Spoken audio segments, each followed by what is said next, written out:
Ben, moi j'en pense, j'ai été abasourdi par cette affaire.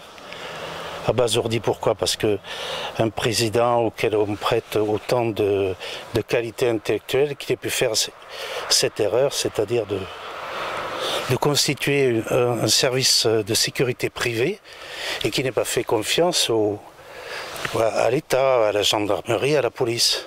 Après tout le reste devient anecdotique, mais le départ c'est ça.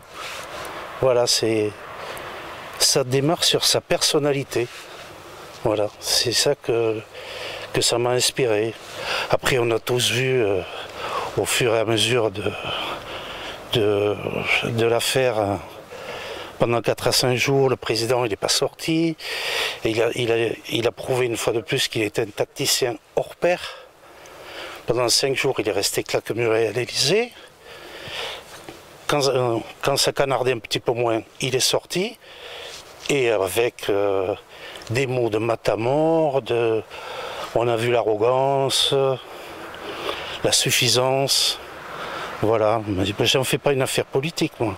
Je trouve que c'est sa personnalité qui a été mise à nu.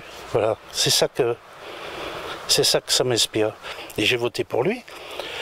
Mais voilà, ça a été une révélation de son caractère, de sa personnalité, pour moi. Oui, je suis un électeur déçu. Donc plutôt un sentiment de déception vis-à-vis de notre président qui avait orienté sa campagne comme étant le pourfendeur de la transparence, d'une nouvelle façon de faire de la politique. Et aujourd'hui, moi, ce que je constate, c'est plutôt un système, j'allais dire, un peu clanique, où on a le sentiment qu'on doit être dans le clan pour que les choses avancent. Ça se sent notamment au niveau de la commission d'enquête où les députés En Marche donnent l'impression d'être aux ordres de l'exécutif. Ce qui me choque également, ça a été de convoquer tout son clan. Le président a convoqué tout son clan pour exposer son point de vue, dire qu'il était responsable. La petite phrase sur qu'il vienne me chercher, je trouvais relativement déplacée.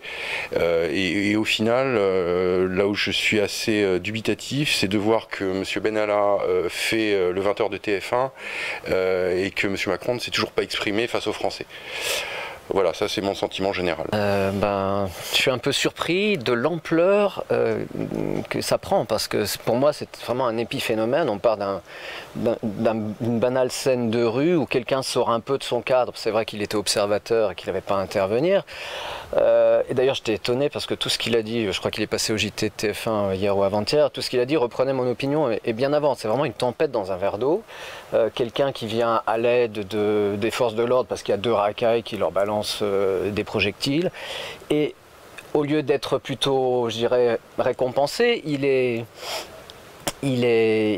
banni, on le montre comme quelqu'un vraiment de pas bien, et à travers ça on essaye d'atteindre le chef de l'État qui n'était même pas là, je crois, à ce moment-là, et qui n'avait même pas à être au courant de quelque chose de ce genre, quoi. C'est vraiment, je crois que l'actualité est vide. La France a gagné la Coupe du Monde, il y avait un trou, et voilà, les médias ont monté un buzz là-dessus, mais bon, le gars, c'est clair, il était observateur, il n'avait pas à intervenir, mais bon, il n'a pas porté de coups, il a juste aidé à maîtriser 2 énergumènes qui devraient être au tribunal. Et au-delà de ça, voilà, il se retrouve victime et il perd un peu son statut et son job.